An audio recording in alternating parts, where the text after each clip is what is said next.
Hey, what's up everyone? Welcome back to Tease Time. I'm TJ. Today is a radiator replacement day. This is the new radiator here. Doing the intro outside, something a little different because that's probably a little too big. Where I've been doing my intros inside the cab, just because I like the little countertop. It's kind of make life a little easier for me. So this is the new one. This needs to get installed. The reason for the new one is on the bottom of the old one, like it's leaking around the seam right here. So to catch that, to prevent like any side of the road action, I'm going to replace it now rather than later when it like catches me at the wrong time. So that's what we're going to do. I'm going to show you how to do that. And if you watched the previous video when I was doing the oil cooler install, I already drained the coolant in the oil. So you could go back and watch that if you kind of need a how to do that. The vehicle's 2008 Freightliner MT-45 6.7 liter ISB Cummins. So if you have the same vehicle or a similar vehicle, this should help you. To do that, drain your coolant, remove your overflow, your reservoir, remove your dipsticks for your transmission, your oil, your intercooler boots. You have to disconnect those. I'll give you some light. Disconnect those, one on each side. And then there's also transmission lines right there on both sides. Those need to come off. Lower radiator hose, that needs to come off. Put a pan down, you will get some drips out of that. Your upper radiator hose, and I'm going to try to take like the whole fan shroud out all in one piece by just taking off like the front bumper and just kind of like taking everything out like straight out. Should work, hopefully. We're going to find out, but I'm just going to get to unbolting, and then once I have everything unbolted, I'll show you everything that I have to switch over onto the new radiator. So enjoy.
And that wetness around there is the reason why we're taking this out.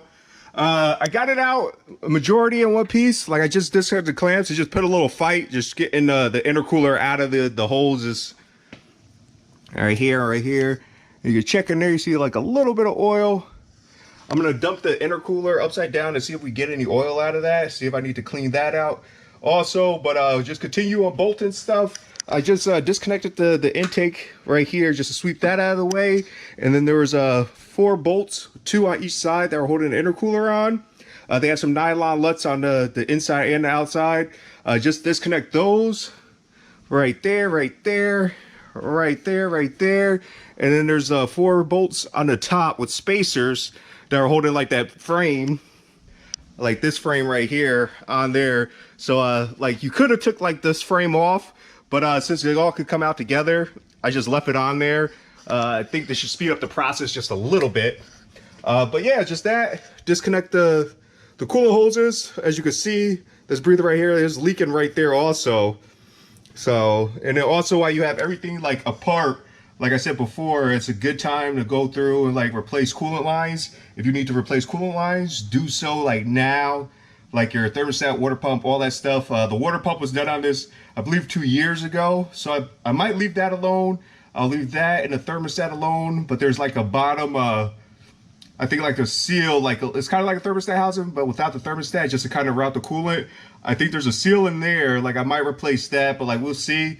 I just wanted to get this radiator out. But do change your coolant hoses, like if they are brittle. Like when I first got the van, I went out to Arizona and it was like a $3 hose that kind of left me on the side of the road. It was just kind of like, I put it down the road to get to like a rest stop where I could just fill it back up with water. I just had to cut the hose and just put it back on and tighten it down. But like, lack of maintenance will leave you stuck somewhere. So take care of that. All right, go ahead and disconnect. This is the lower radiator hose. I do have a hose to replace that, but just disconnect that. And then to make sure you have like a pan like down here just to catch any extra fluids that come out of there. And that's the transmission line to the transmission cooler. We have to disconnect that also. We're gonna end up reusing that nipple, but like I'll show you all that once I get to the new radiator, show you all swapping stuff over.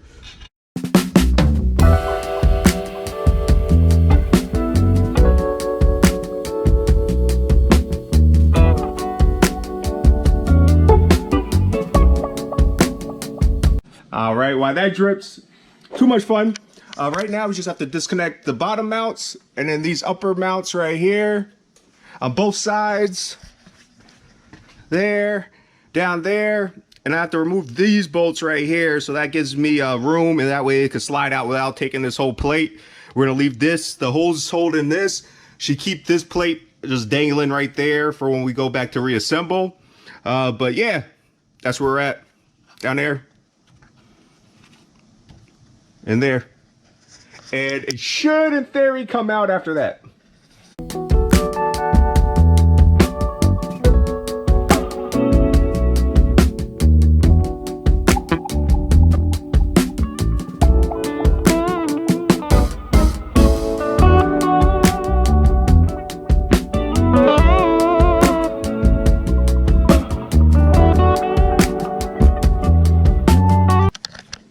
All right, now it's swap time. That's out. This is what we have, old and the new. Just make sure when you do get a new radiator that everything lines up and it has the correct like ports and fittings that you would need to convert it over to your vehicle.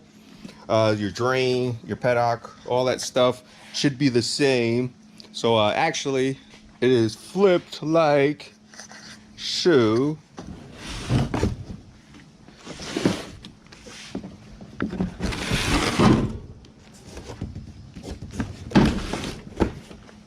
Right there. So all that needs to go over. I don't know if it was I don't know, maybe I could do like a better job with the fan shroud, because I did have to fight the fan a little bit to get it out. So I don't know, like it's only 4 bolts, or I'm missing a bolt right there.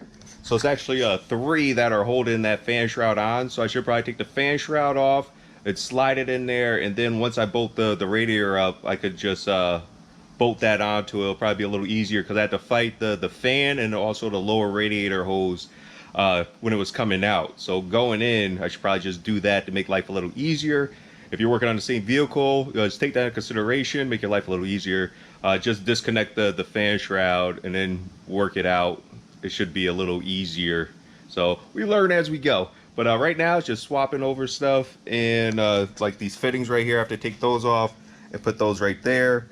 Just cleanliness as you're taking stuff apart, clean, you know, make sure you're not introducing dirt into the system. So just be mindful of that, and things should go great. So stay tuned, swap stuff, and then we'll reinstall. All right, before I swap everything over from the old radiator to the new radiator, I just wanted to show you, like right there, you see all those cracks in that coolant line? Replace anything that needs to be replaced. Like check to make sure it's not frail, brittle, or you actually can see cracks. So that was just a matter of time. That was a ticking time bomb before it would have caught me. So I'm replacing like all my coolant lines. I'm replacing now while I have this out. So like I'm not gonna show that. It's just undo the clamps, replace those, like the coolant hose right there going up, right there. That's getting replaced. That's getting replaced. That's getting replaced. The upper radiator hose right here, this is all getting replaced. And there's some other miscellaneous vent coolant lines, like for the EGR cooler and stuff like that. Like I'm going to replace that also. With those, it's just a matter of getting the kit. Like I ordered from what is it, Wheeler something. Like I'll look up like part numbers and stuff if you're working with a Freightliner to make your life a little easier. But like, yeah, definitely like don't skimp or skip that process of changing your coolant lines. Like if they need to be done, do them. So rather do it now before like it blows out on you, then you lose your coolant, then the temperature rises, then the truck will go in lit mode and shut you down, and you'll be on the side of the road. So like things like this are like good to catch now rather than later. So just be mindful of that. But we're gonna get back over to swapping the stuff from the old radiator to the new radiator, and we're gonna get this done.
right, we have everything assembled. We have everything swapped over from the old radiator to the new radiator, and I took my time and like cleaned it up a little bit, made it look a little bit better. Before, you can even see like the caution fan like warning sticker, like before, like I cleaned it, like all that was caked up. Like if you have everything already apart, just take the extra time, clean it, make it look nice. And then for the fittings, I used Loctite 545, this right here, for my thread thread sealant. It's for pneumatic, hydraulic fittings. So I did that, and I torqued the fittings to 15 foot-pounds. And yeah, so like with the new radiator, everything lined up fairly well. Just go ahead and like start all your hardware first before you tighten everything down, so that way it gives you like a little bit of give, you know, to line everything up and make sure everything like fits. So it didn't put up too much of a fight like assembling everything. It was pretty straightforward. Just take the extra time and just make it look nice and clean it. So installation is just going to be reverse of me taking it out. So just make sure, like I said before, like it's a good time since you have that out the way. If you have to do any maintenance, you know, like the radiator was blocking, like seals, front main seal, water pump, your coolant lines, all that stuff. It's a perfect time since you have your stuff drained to do that. So we're gonna get back. I'll show you this installed right now. And bada boom, bada bing, it's done. It's installed, it's finished, except for the coolant. I have to add the coolant antifreeze, and I'm going to do all that at a later date. I still have to fill up the transmission, the engine oil, of course, and then the coolant. So I'm going to do that at a later date, but everything is mounted, everything is bolted up. I did go ahead and I replaced as many coolant lines as possible. That's replaced. All the heater hoses going to the heater core, those have been replaced. There's one hose. It's about like 3 inches that I didn't replace. It's buried back there for the EGR cooler. I didn't replace that. So that might come at a later date. I won't record that if I do change that or whatever. I figure out what I'm going to do with the cooler. So that will be a later date. But like for the majority of things, everything went in easier than it was taking it out. Because like I said before, for the fan shroud, do the fan shroud separate. Like unbolt it from the radiator and then put the fan shroud in. Just let it float over the fan. And then the radiator goes in very easily. Just put the coolant lines on as you put it on. And the bottom one, I've reused the silicone one. The silicone usually lasts a long time. Usually outlasts like your vehicle. Just so it had enough like flex to get it on. So I left that. This is what we have. Right there, that blue, that's the silicone. I left that, and then also I went ahead and I replaced these are our transmission cooler lines. I replaced those also since I was in there. So I was like, you might as well. So while you're in there, get as much stuff replaced. Like if you see leaks or things that are about to go, don't wait till they go. Like just fix it, get it done, so you don't have to like worry about it like down the road. But yeah, it was pretty easy. Yeah, like maintenance, make sure you do all your upkeep, just keep things running. So that was it for today. Until next Wednesday, adapt as you go. There's nothing wrong with progressing. So until next Wednesday, peace. TJ.